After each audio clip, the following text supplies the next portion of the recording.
Hello, I invite you to join me on a journey not of just of sight and of sound, but of mind, a journey back to childhood when everything seemed so much more awesome in your memory than it actually maybe was in real life. Transformers, the comic book series. There was a time when I was a kid, thing was one of the coolest things I'd ever had been reading. I just was so into this Transformers comic at the time. And revisiting a couple of these issues, having now grown and seen a whole pile of better produced works of comic books of all different types. Looking back at the book that was one of my favorites as a kid, it's one of those unfortunate situations where it's not as good as I remembered it. And that's unfortunate. There's a lot of things that are as good as I remember it, and there's a lot of things I think all of us can probably agree where the stuff that we loved in childhood is just magical to us, and sometimes it's better to not revisit things because it's just, I don't want to ruin it. Transformers. I would list the Transformers as my favorite 80s animated series ever. It's my favorite. A lot of people kind of surprised when they, that I've been doing a Masters of the Universe fan comic for several years, and everyone just kind of assumes He-Man was my favorite. It's not. It's not even my second favorite, maybe my third favorite. It's hard to say. But for me, Transformers is best, then Thundercats, then maybe He-Man and Voltron is number 3 and 4, depending on the day. But the animated series, the cartoon on TV, the movie, that stuff, the animated movie, I should be sure to mention that. Man, that stuff is some of my favorite childhood memories ever. And so my older brother and I, being a fan of that type of stuff, and eventually when we discovered comic books and started reading them, we started picking up the Transformers comics. I can't remember what issues we started at. We certainly did not get them from issue 1. We got into the middle of the series, and it was a little bit different when the version of the characters that like in my case on the cartoon, there's a certain continuity, and that the animated cartoon from the 80s, that continuity is the only version of the Transformers I actually give a shit about to this day. There's not really anything better. And you go back and watch some of those old animated Transformer cartoons from the 80s, just like I was saying, it kind of gets ruined because they're not as awesome as you might remember them. In a lot of ways, you revisit them, it's exactly as you remember it. And that's what I prefer. I don't want to alter to change. I want what I saw when I was a kid. But adult you looks at these things and you're like, this stuff does not hold my attention anymore. It's made for children. And that's fine. That's what it's meant to be. But that being said, that continuity of the cartoon is the only version that I care about. None of the other cartoon series, the live action movies, all of that bullshit, don't care about. But the comic book continuity, the bits that I did get to know about it, was kind of fun. And in my memory, issue 50 here was one of the coolest comics about the Transformers ever. And this is one of my favorite memories because, again, going back to my childhood, one of my favorite things ever is, my family, we live in Utah. And for a long stretch of time when I was younger, we lived in a small town in southern Utah, Cedar City. And it's kind of a big town now. But when I was, back when this book was made, this is 88, 89. So I was 10, 11, 12. Around that age, which is kind of funny for me to think because I have 2 sons out in the living room right now. One of them is 9, one of them is 12. So I was like right in the middle of them when I was reading this stuff, and here I am talking about it decades later. But in this small town, my family we were very poor. We didn't have anything, but we had just enough to get by. And we lived on one end of town, and the only real grocery stores in the town were all the way at the other end. And when I say we lived at the other end of town, I mean, if the town has like a northern and a southern kind of end, we lived at the far northern end, but then way past that, out in the middle of nowhere. Like, it was just no houses anywhere nearby. We were not in a dense neighborhood at all. We were, you walk out the door of our house and it's just empty fields and trees and nothingness forever. And it's the greatest way to grow up. As a child, where you just had a few basic cable, or not cable, just TV channels. And then if you're lucky enough to have a working VCR, you could rent some VHS tapes. That's your entertainment. And then we would on occasion rent a Nintendo for a weekend, because we weren't rich enough or we didn't have enough money to buy a Nintendo. I mean, eventually we did, but but it's the greatest way to grow up, is just living in a small town where the kids just like to entertain yourself. You have toys you play with, you watch a little TV, but you just open the fucking door and you go outside and you go run around outside forever.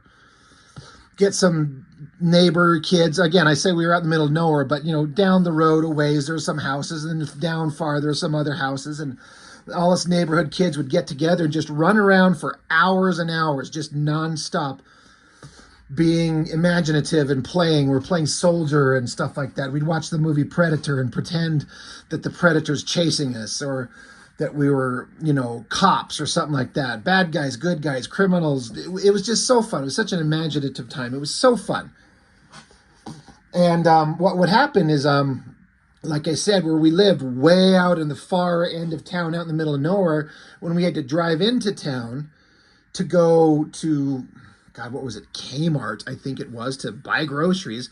And my parents had this big old Chevy pickup truck, to throw all of us kids in the back of the pickup truck. And my parents would let my older brother and I take our bicycles with us, drive into town all the way up to where the grocery store was. And when my dad had a few extra bucks, he'd give them to my older brother and I. And my older brother and I, we would ride our bikes from all the way the end of town, all the way back to the house, which is several miles. The thing that made it fun is that the geography of the ground, the land, the town, the trip home was almost exclusively downhill. So there was a lot of just kind of coasting, and we didn't have to expend a huge amount of energy. Like, we weren't riding uphill or anything like that. So my dad would give us a couple of bucks, and my older brother and I, we'd, hop on our bikes, and we know that my parents would go shop and get in the truck and make it home before we ever did. But we didn't care. It was just a small town, and we could just go wherever the hell we wanted. And my parents were like, go be gone. You know how to get home. We'll see you there later.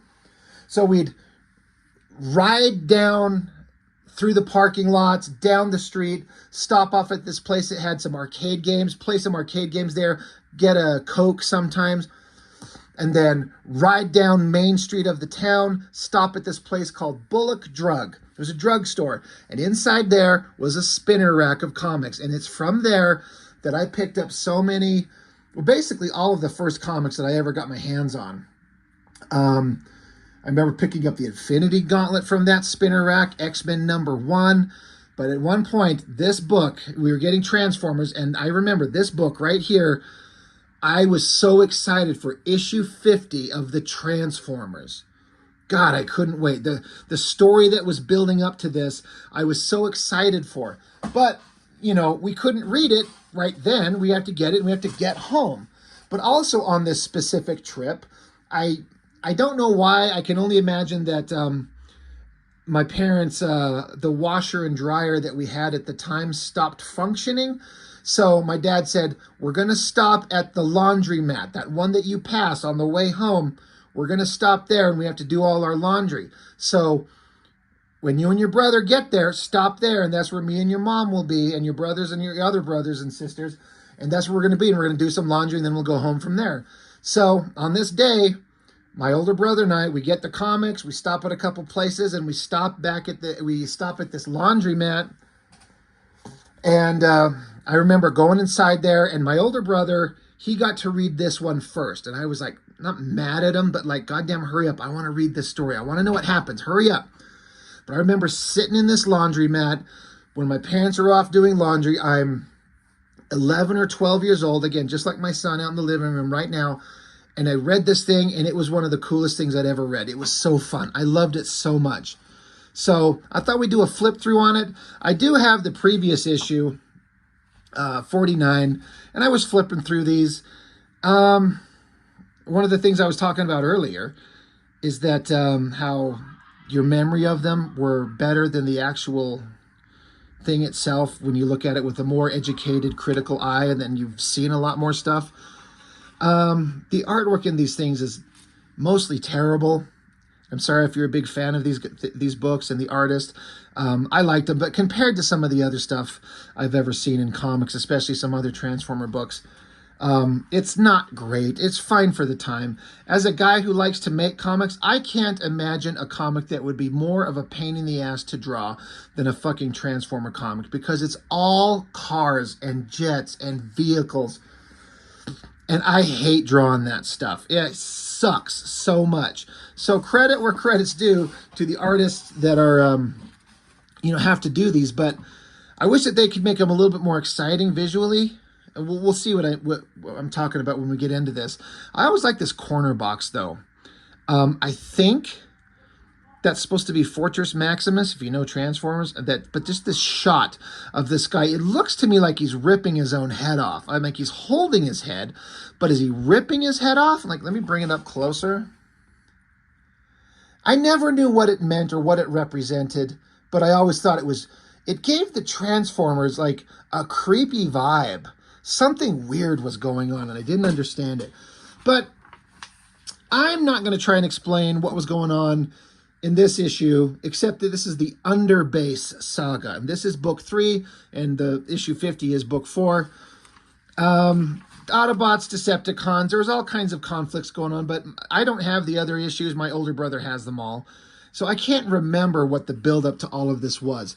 But flipping through this, I've talked often about comic books on old newsprint looking really good. The colors saturating into this paper look really good. This is an example where I don't think this looks good. I don't know how it's going to look to your eyes. I feel like the coloring sucks. And it's like the color choices. I don't know. I don't like it. And then again, drawing Transformers are all boxy robotic shapes and vehicles. What a pain in the ass that would be. But I don't care for this art. It's not very flashy or exciting or dramatic almost ever. There's a couple places where it gets that way in the next book, but this stuff is just like these, maybe it's just the printing method. Like, look at these, like, if you can see through the camera, the dots printed on here. I mean, I know that's how the old printed stuff works, but it just feels really kind of weak. I don't know. I don't know what a person could do to make it better. I don't know. It's not my favorite. I got to point out this Airwolf ad, like this remote controlled helicopter of Airwolf. That always fascinated the hell out of me. It's like it's a real piston engine. You got to put gas in it. I'm like, how do you control that? I don't know. But I'm not going to get into the story in this too much. Some of the art's okay. I guess I should call out the creative team. Bob Budansky, writer. I know that name. Jose Delbo is the penciler. Danny Bulanati, inker. Never heard of any of these people. Everything's like mid-range shots. You get the occasional giant thing here. Freaking giant Optimus Prime and Blaster on, I think that's Fortress Maximus in some kind of vehicle mode, floating. Like, I don't think there's a lot of buoyancy with these things, but whatever. Again, bad guys, good guys, they're all trying to, there's this whole story going on. I can't remember the majority of it, so I'm not going to try and explain it, but just not a big fan of a lot of the art. But at the time, as a kid, I knew it wasn't the greatest stuff I'd ever seen, but I was kind of into it. It just kind of worked. So I think I was a little bit easier entertained or impressed as a kid. But it's all fine. There's also this character. His name is Buster Witwicky. He's the brother of Spike Witwicky. I kind of forgot about this Buster guy. But it's all about Starscream and his plans to get the underbase, this thing that we're going to get into in the next book. So forgetting all the rest of this, I always thought these were kind of fun. In the back of the book, they'd have these little like character profiles, a Transformer or Decepticon vehicle mode and robot mode, and a breakdown of, you know, all the specs on them. And every Transformer has like a quote. Every one of them. Chase is a throttle bot, and his quote is "Hunters drive, targets park." And Freeway, another throttle bot, his catchphrase is "Words can cut deeper than steel." Okay, thanks, buddy. Anyway, enough of that shit. Issue 50.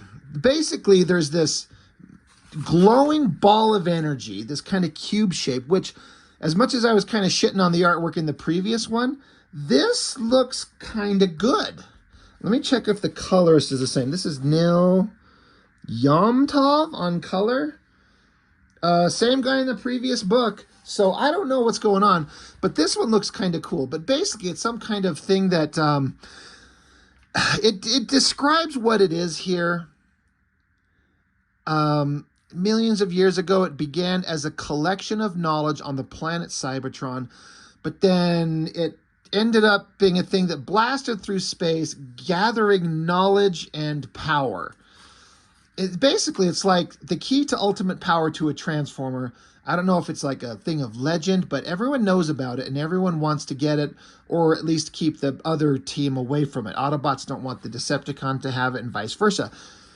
Because if you get access to this thing, it's not good. And oh, guess what? Guess what Starscream wants? He wants this. So this underbase thing, it's talking about here how it travels through the galaxy, and even just grazing the atmosphere of another planet, it like vaporizes the atmosphere and reduces it to a cinder. It travels aimlessly. Yeah, it says here, in space, it has been ever since, careening through the endless cosmic corridor without purpose, without destination. It says it can breathe fire into a star, superheating it until the supernovas and dissipates, leaving behind a cold, burned out core and eternal darkness. So it just can travel through a star and vaporize it. It's like Galactus. Anyway, we get back to Buster Witwicky.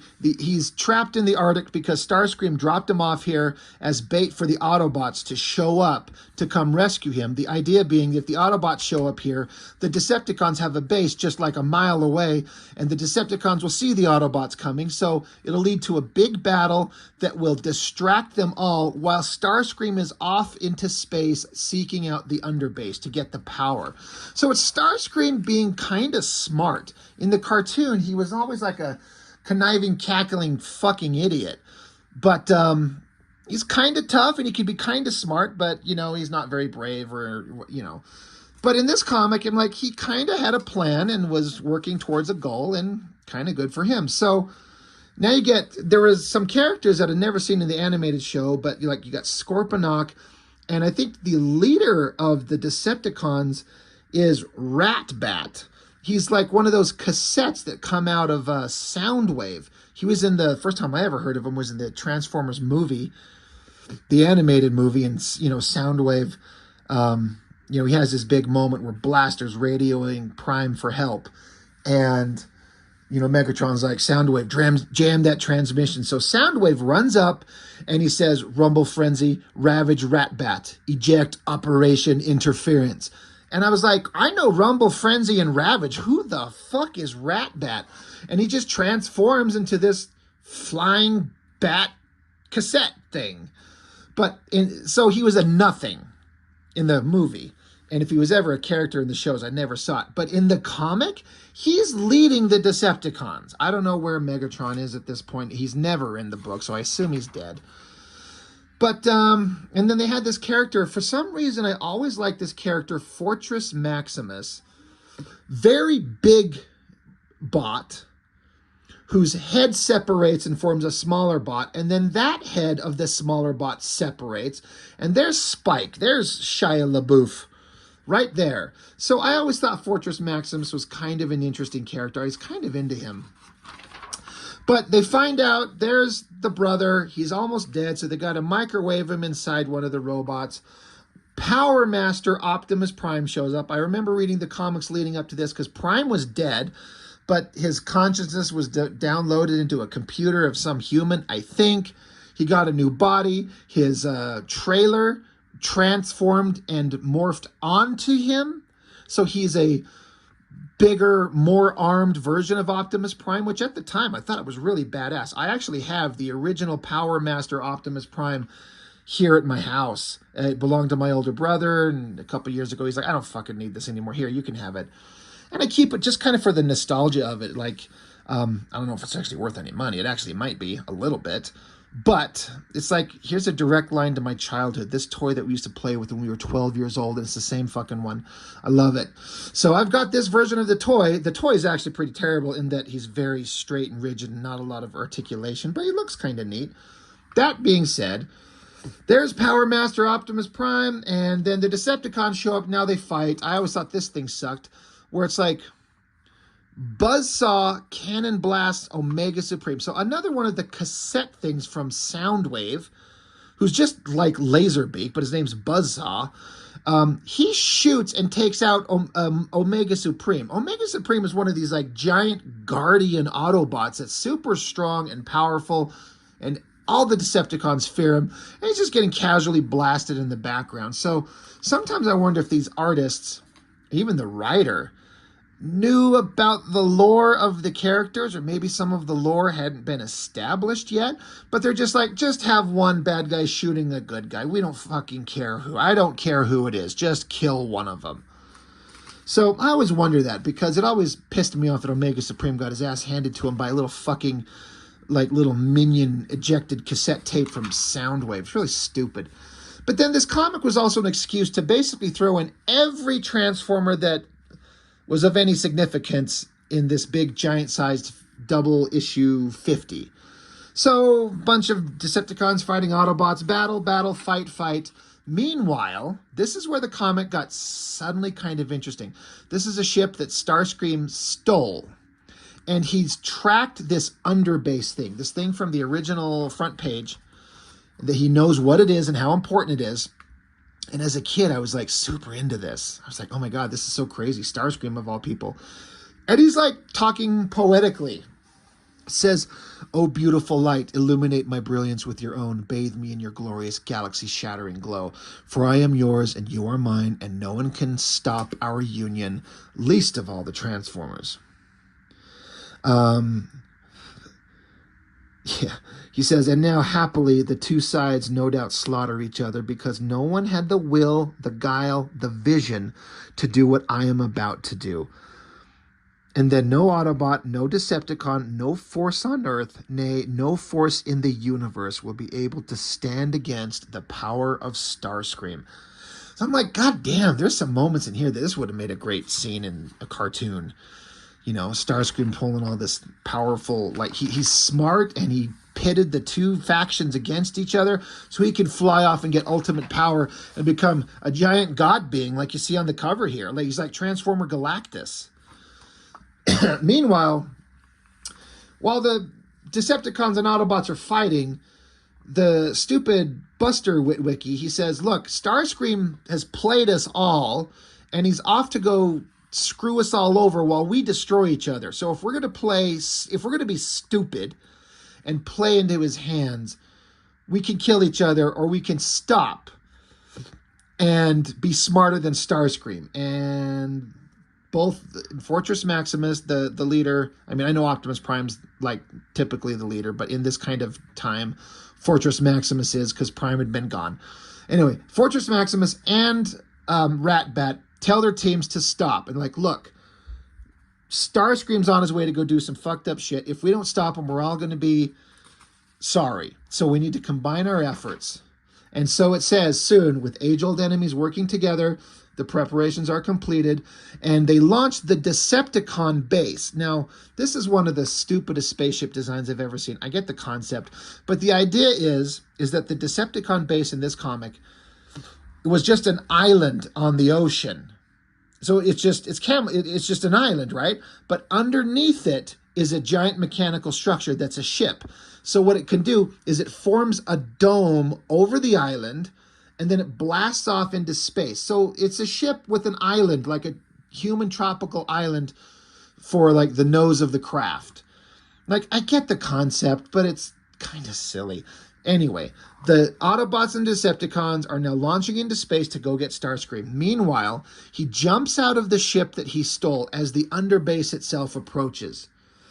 And Starscream says, "There you are, underbase. Right on time, just as I calculated. Come to me, my priceless beauty. Blind me with your awful light. Thrill me with your darkest secret. Fill me with your unholy power. Give yourself to me." This image was burned into my mind as a kid. I thought this was so incredibly powerful. And it still is pretty goddamn good. For all these smaller panels, as I flip open to a giant panel, but all these smaller panels and all these other characters and all this shit going on that's not very visually exciting, this artist nailed the shit out of this, because it's just barely a hint of the power is touching Starscream. He's just barely getting bathed in the light of the underbase, just barely, just a bit. And the coloring is selling it. But before he can absorb the power, he gets blasted away, boom, and tumbles off as the Decepticon ship shows up. And everyone's like, "God damn, Prime, you're a good shot. Your reputation is well earned. You stopped Starscream from absorbing the power. That is awesome." And Prime's like, "Are we sure?" And then this is another one of those scenes that, as I read this as a 12-year-old kid sitting at that laundromat with my parents doing the laundry, my brother sitting across the way reading another comic, this stuff, they're looking at Starscream's just tumbling through space, and then he just silently sits there. And then this panel right here, where his eyes open and his mouth opens, and his eyes are glowing with the energy of the underbase. Like, he may have only caught a fraction of the power, but just in that panel right there, it's like he's just overflowing with evil and energy and rage. And I was like, oh shit, like, were we too late? So Starscream grabs the ship that he was on and throws it into the ship that all the other Transformers are on, destroying them both. And of course, all the Autobots and Decepticons just eject out into space. But I was like, oh shit. It says, "But the Transformers haven't the time to act upon Fortress Maximus's warning, for Starscream has awakened." So boom, explodes the ship. And then there's Starscream, glowing yellow energy. And Starscream saying, "You have dared to strike me, Transformers, and for that affront you shall pay most dearly. I sentence you to drift in interstellar space for all eternity until you return to the cosmic dust from which you came. And as you helplessly float millions of miles from Earth, let this thought fester inside your feeble minds. I claim that planet for myself, and to assure that its people submit utterly and completely to my will, I go now to destroy the cities of New York, Tokyo, and Buenos Aires, and then no one, neither Transformer nor human, shall ever defy Starscream again." So it's kind of a silly, like, I want to go to Earth and destroy New York, and then that'll make why does he fucking care what the humans are going to do?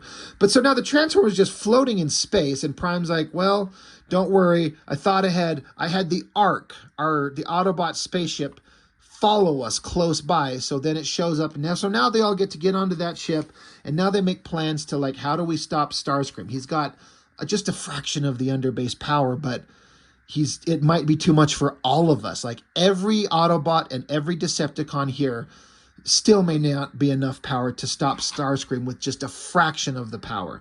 So they make their plans. Prime's got a thing he's going to do. The Decepticons think he's a coward. There's this goofy-ass shot of Prime's face. And then we eventually get back to Earth. I guess somehow the Autobots make it back to Earth before Starscream, because then Starscream comes rocketing down. He transforms, and now both Autobot and Decepticon have a coordinated attack to, just take out Starscream. So here come the aerial bots and Jetfire. They attack him, but, doesn't do anything. So then Starscream wipes them all out except Jetfire. So then Jetfire unloads and hits Starscream. I always liked Jetfire. I thought he was a great character. He's really fun. My older brother and I, we had the Skyfire version, which is just a Macross, what is it, the Valkyrie VF1, something like that. That toy that was the jet that can turn from robot to jet and in between. We loved that toy, but that was Skyfire. This is Jetfire. So he kind of knocks Starscream down, and then all these other small version Transformers show up, and Starscream just kicks all their asses without, breaking a robotic sweat. He blows up Goldbug, who's Bumblebee reformed. And an interesting thing that's going on is as we see Starscream, like you can kind of see in this panel, his body starts mutating ever so slightly, just a little bit. He starts becoming monstrous looking. But the next several pages are just all different kinds of Autobots and Decepticons doing a coordinated attack to take him out. Like one of them knocks Starscream into the water, and under the water are the Sea Cons. So they try to eat him, rip him apart. Starscream just blasts them away. Blaster himself tries to take him on, but Starscream just like blows a hole through his chest. The throttle bots are all taken out. I always kind of thought this shot was kind of interesting. In my mind, it was a bigger, more dramatic panel, but it's just this little tiny thing of the Decepticons Scorponok and then Grimlock sitting in the middle of the city planning their next move. The Dinobots are on the scene. They eventually get their asses handed to them very, very easily by Starscream. Like, just nothing is working. And that's the point. Now, Starscream's got ultimate power, and all of us have to join together to defeat him, but it is not working. In a way, this was kind of like the crappy Transformer version of the Infinity Gauntlet. That's the closest analogy I can come up with. Bad guy has ultimate power, and everybody has to join up and join forces against him, and it's not working. So Starscream keeps taking out like the Pretenders, if you know who all these characters are.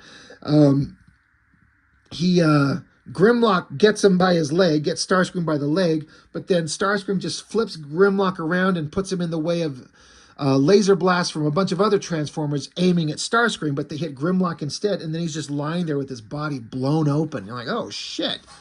He's getting his ass handed to him. So more characters, Octane, Astrotrain, Blitzwing, Buzzsaw, Laserbeak, they all attack. Look, Starscream's getting even more mutated. Like, he's just changing.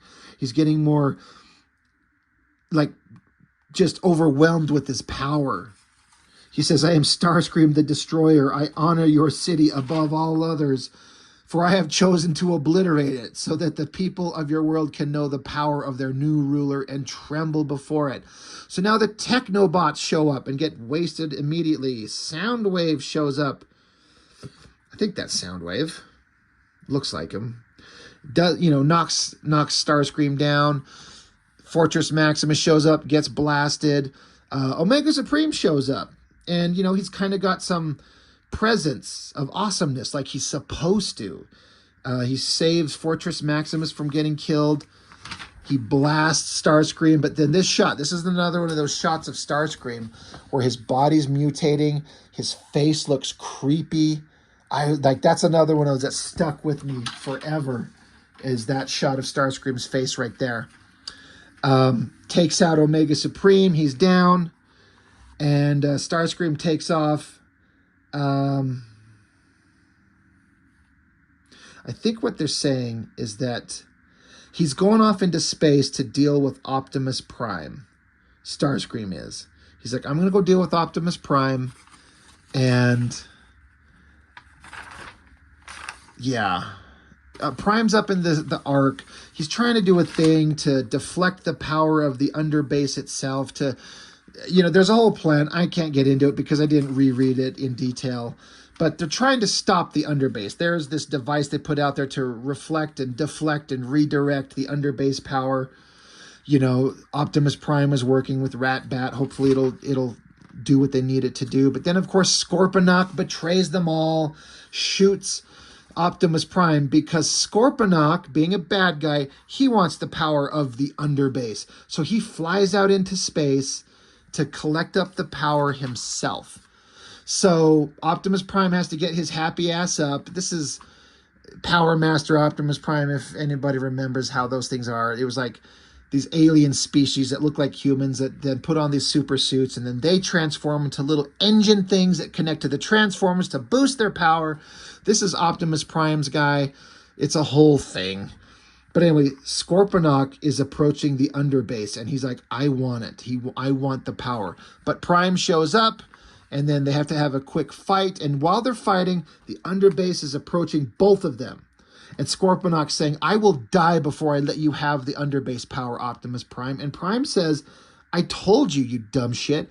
I didn't want it before, and I don't want it now. So Prime activates his, like, foot rocket boosters and boosts them out of the way. So neither one of them get it. But right then, Starscream shows up, and the power of the underbase is coming at him, and it hits Starscream full force. No longer did he just catch just a little hint of that power. He's now bathed in the entirety of it. And I thought this is one of those panels that works really well. All these little bubbly shapes. It just read to me as whatever this energy was, when it hits Starscream, that energy just kind of radiates around him, and these little circle shapes really kind of made that work for me. I don't know why it worked. This stuck out in my head as a kid as a great shot. Starscream now has all the power. And then there's this little tiny panel. And Starscream's there. He says, let the universe now tremble before the incomparable power of Starscream. And then look, he's growing. Like these little two figures right here, these little guys, there's Prime and Scorponok, and Starscream is growing huge. And this shot, the yellow colors, the mutated face, the energy pouring from the eyes and the mouth. Again, it's like Transformer Galactus. Like he's growing, he's ultimate power. No one can stop him. Like, what the hell do we do now? We couldn't stop him when he had a fraction of the power. Now he's got it all. So then you got these two panels, and it, it kind of ruins the surprise. It'd be awesome if they had this panel be on the end of the last page, and this be like a splash page on this page turn. That being said, Starscream is standing here. He's giant. He's mutated. He's evil looking. It's like this cover. Starscream says, Optimus Prime and Scorponok, you shall be the first to feel my new power. I shall disintegrate you utterly and scatter your atoms across the galaxy. I shall, and then just blah, and he explodes. Boom. And they're like, what the fuck happened? And Prime's like, the power of the underbase is just too much for one robotic being to contain. He had it for a minute, but it's so much, it just blew him up. It just detonated him, which I think from a story perspective, you could be like, well, that's fucking stupid. That's how you resolve this. He just gets the power, but it's too much and it kills him. But I feel like it kind of works. There's something to be said about ultimate power being so much that you can't handle it. Like in the Marvel movies, like Infinity War, like not anybody could handle the Infinity Gems, right? Only someone who is super monumentally powerful already, like Thanos, could put together the Infinity Gauntlet and wield that power, but no one else is strong enough. Well, that's kind of what's the thing here. Starscream is not powerful enough to contain the power, and it blew him up, and that's the end of the threat of Starscream and the underbase. I don't know where the underbase power goes. It's just gone. It probably says something here, saying like, I calculated that the only power strong enough to destroy Starscream was the power from within himself. I just had to trick him into absorbing enough of it so he would overload. I don't know what actually happened with the actual power of the underbase itself. Like, where did that go? I don't think they actually address it. But Prime and Scorponok stand here, and stupid Scorponok, who was going to betray everybody to steal the power for himself, I guess he's had a moment of clarity like an alcoholic would. And he's like, Jesus, we almost all died. Starscream had it. He could have killed us all. Prime saved us because he's smart. So there's a bit of mutual respect, but Scorponok says, indeed, Optimus Prime, I shall attend to my casualties, and with the completion of that task, This truce is ended, and then our battle for Earth shall begin anew. So they're like, all right, we'll go our separate ways in peace, but eventually we're going to be back at it trying to kill each other like we have been for millions and millions of years. So again, it's less interesting as I read it as a kid or as an adult now. But as a kid, this was one of my favorite comics ever. I remember thinking when I would go back in my head and think of some of my favorite books I've ever read in my life as a kid, this was always one of them. And unfortunately, the rereading of it, the art's only okay at best for the most part. Like the guy, I mean, it's a big book. Like how many pages is this thing? They are numbered. 46 pages, like a double-sized issue. There's a lot to draw. It's hard. It's vehicles. But look at all these panels are just kind of the same size. It's traditional, old school, classic comic storytelling. No one's trying to do the Image Comics bullshit. I think there's a balance to strike between the two for optimum kind of enjoyment. But it's a little visually boring, but with moments of brilliance. The coloring's not great. The reproduction methods are not great. But as a kid, it was so fun. I enjoyed this a lot. This is still one of my favorite memories, even though revisiting it kind of ruins the memory because it's not as good as I thought it was. But that's fine. Childhood memories are precious, and it's all about having those fun things that spark your imagination and fire your creative juices. And, I hope that I, help inspire my own kids to enjoy this type of stuff.